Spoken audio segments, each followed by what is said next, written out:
probably used VLC Media Player, the free video player with the orange traffic cone icon. It's been downloaded more than 6 billion times. But according to its lead developer, Jean-Baptiste Kempf, robots will soon be almost as ubiquitous as his open-source video software, convinced that hundreds of millions of robots and drones will be roaming the streets in a few years. This French serial entrepreneur and open-source legend has been building Kyber, an infrastructure layer for controlling remote devices in real time. Its core software is an SDK that synchronizes video, audio, sensor data, and control inputs with minimal latency. A United States judge has denied a petition from former Democratic President Joe Biden, arguing his right to privacy would be violated should recordings he made for a memoir be made public. On Friday, U.S. District Judge Dabney Friedrich, an appointee of President Donald Trump, ruled that the recordings could be released to the Heritage Foundation, a right-wing think tank.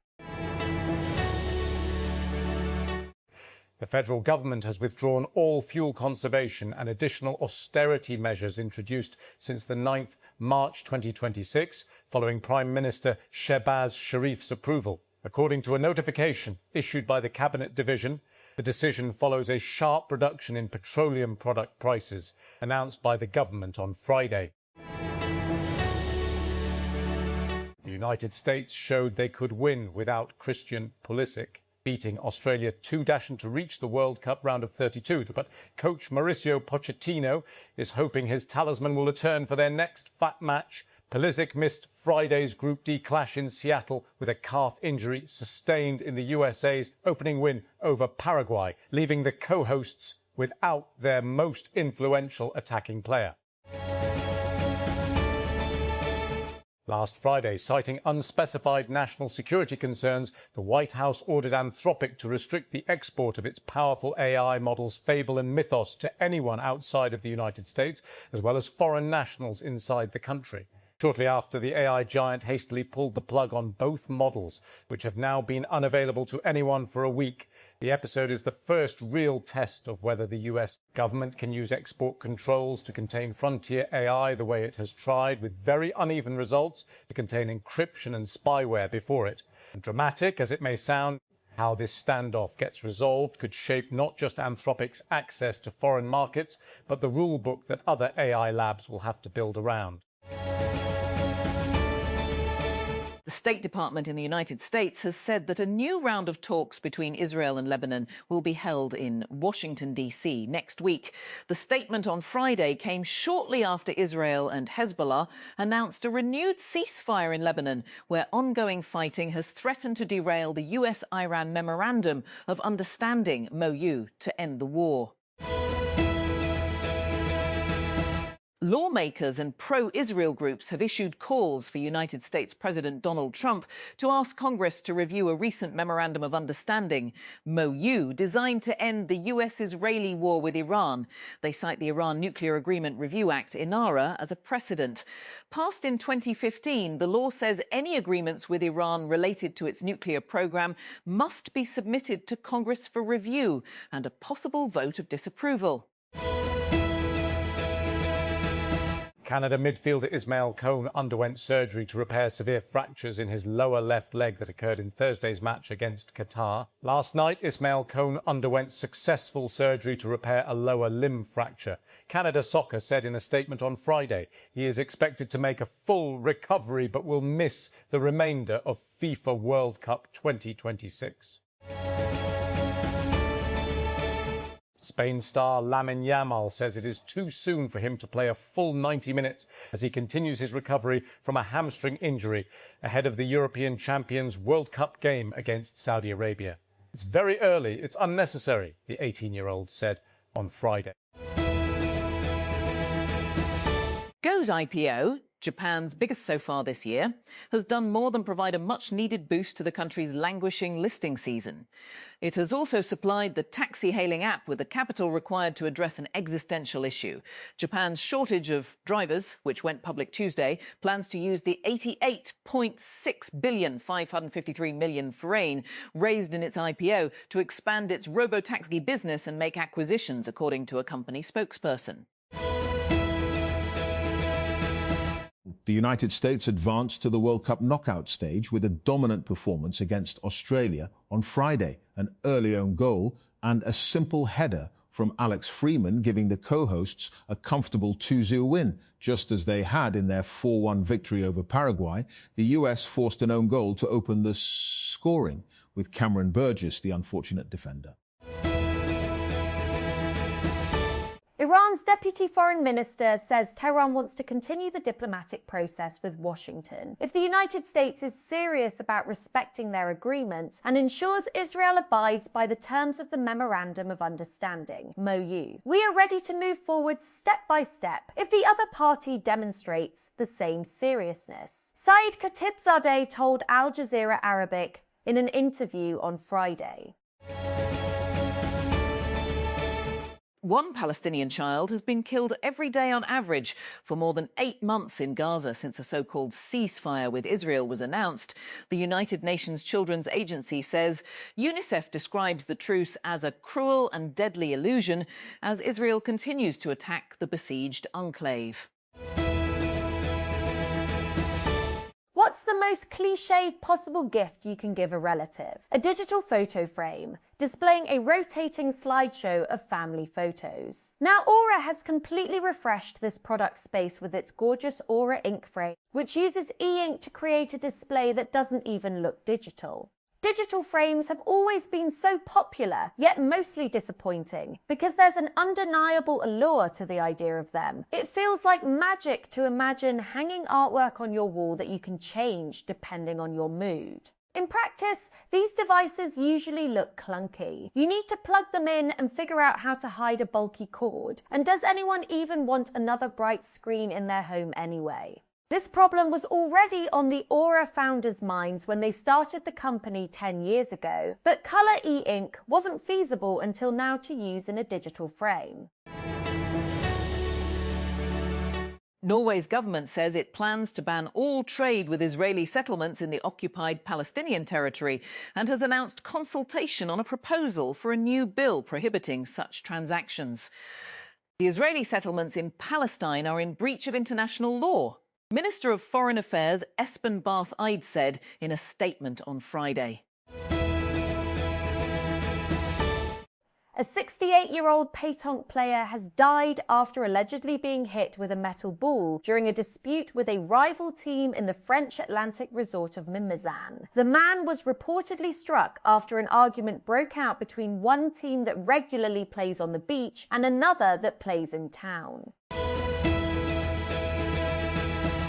Israel and Hezbollah have agreed a ceasefire. A US official says, following intense Israeli airstrikes in southern Lebanon, that the government said killed 47 people. The agreement followed concerns that continued clashes, which also saw Hezbollah kill 4 Israeli soldiers in Lebanon, would undermine the deal to end the war between the US and Iran.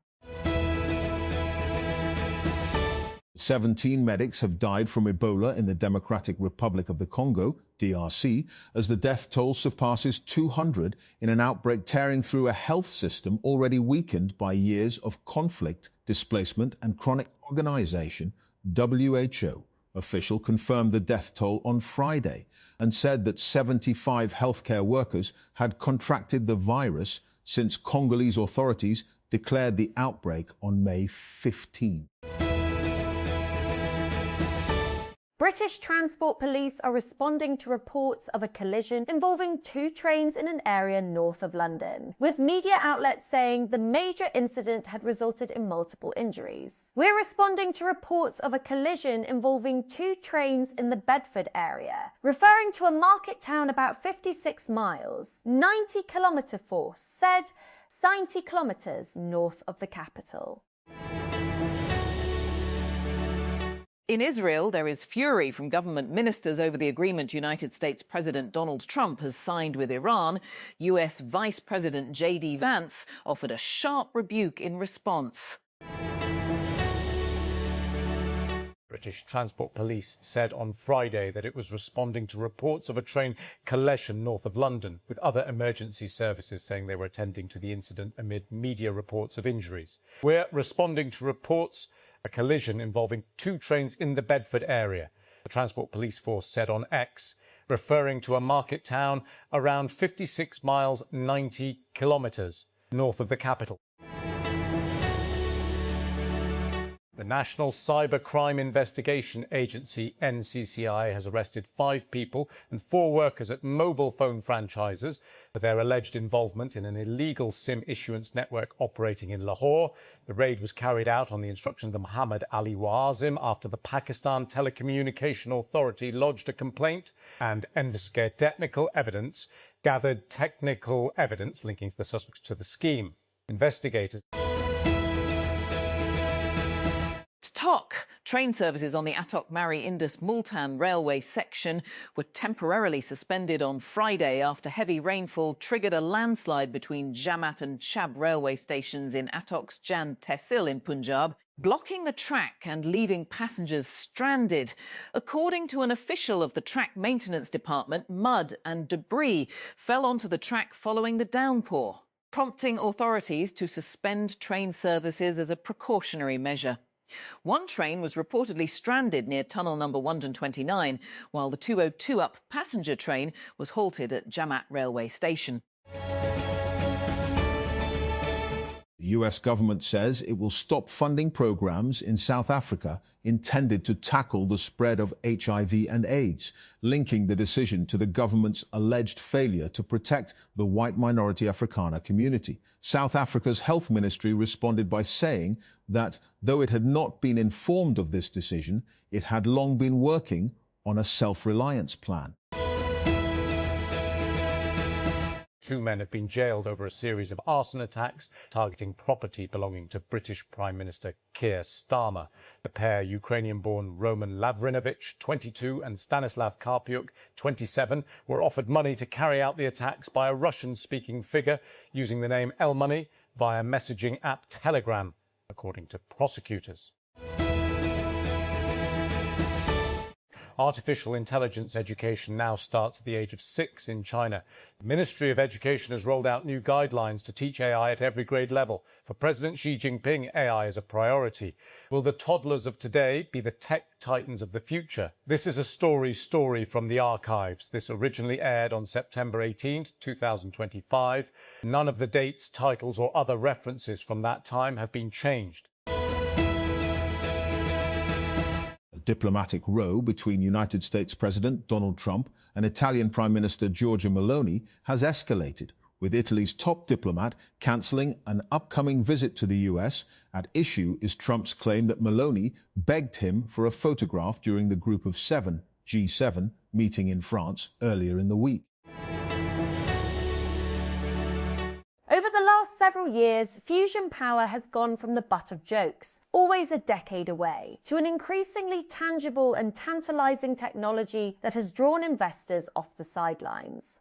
The technology may be challenging to master and expensive to build today, but fusion promises to harness the nuclear reaction that powers the sun to generate nearly limitless energy here on Earth.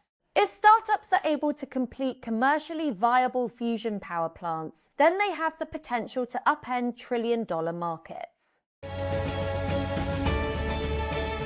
Capital Development Authority, CDA, has abolished more than 20,900 vacant and redundant positions as part of the federal government's right-sizing initiative aimed at reducing costs and improving efficiency in public sector organizations.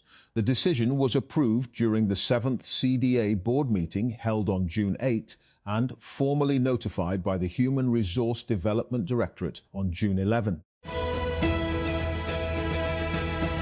United States Vice President J.D. Vance is poised to take on his biggest role yet on the international stage as President Donald Trump's chief negotiator to end the 3-month war with Iran, a moment that could shape Vance's prospects as a White House successor. The two nations agreed to a provisional peace agreement on Wednesday that suspended hostilities but left core issues unresolved, deferring decisions on Iran's nuclear program, its support for regional groups, and the economically vital Strait of Hormuz to 60 days of talks.